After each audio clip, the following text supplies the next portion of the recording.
নদীর সঙ্গে নদী জুড়বে দেশের কৃষি এবং মানুষের পানীয় জলের সমস্যা মেটাতে এমনই একটি উদ্যোগ নিয়েছে ভারত সরকার।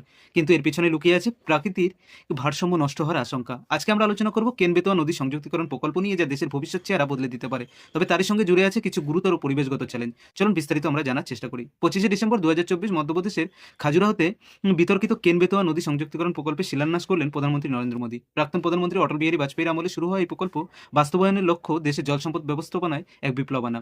সরকারের দাবি, এই প্রকল্প বাস্তবায়িত হলে বুন্দেলখণ্ডের মতো খরাপ্রবণ অঞ্চলে পানীয় জল ও চাষের জন্য জল সরবরাহ সম্ভব হবে। এর ফলে প্রায় 9 লক্ষ হেক্টর জমিতে চাষ করা যাবে এবং 65 লক্ষ মানুষ সরাসরি উপকৃত হবেন। একই সঙ্গে প্রকল্প থেকে উৎপন্ন 103 মেগাওয়াট জলবিদ্যুৎ ও 27 মেগাওয়াট সৌরবিদ্যুৎ পাওয়া যাবে। তবে এই প্রকল্প নিয়ে তীব্র বিতর্ক রয়েছে। পরিবেশবিদদের মতে পান্না ব্যাঘ্র প্রকল্পের প্রায় 40% বনাঞ্চল এর ফলে তলিয়ে যেতে পারে। স্থানীয় বাস্তুতন্ত্র ও বন্যপ্রাণীর উপর এর মারাত্মক প্রভাব পড়ে বলে আশঙ্কা হয়েছে। কংগ্রেস এবং অন্যান্য বিরোধী দল এই প্রকল্পের বিরোধিতা করে দাবি করেছেন এটি পরিবেশের ভারসাম্য নষ্ট করবে। ইউপিএ আমলে এই প্রকল্প হিমঘরে পাঠানো হয়েছিল। এমনকি 2021 সালে সোনিয়া গান্ধী নিজে প্রধানমন্ত্রীকে এই প্রকল্প বন্ধ করার আবেদন জানিয়েছিলেন। কিন্তু 2022 সালে বাজেটে নির্মলা সীতারামন এই প্রকল্পের জন্য 44,605 কোটি টাকা বরাদ্দের ঘোষণা করেন। সরকারের যুক্তি, বর্ষার উপর নির্ভরশীল কৃষির ক্ষেত্রে নদী সংযুক্তিকরণ জল সম্পদের সুষম বন্টনের মাধ্যমে দেশের উন্নয়নে ভূমিকা রাখবে। তবে বিশেষজ্ঞদের দাবি, এই প্রকল্পটি দীর্ঘমেয়াদে পরিবেশের জন্য ক্ষতিকর হতে পারে। এমনকি এতে স্থানীয় মানুষের জীবনযাত্রায়ও প্রভাব পড়তে পারে।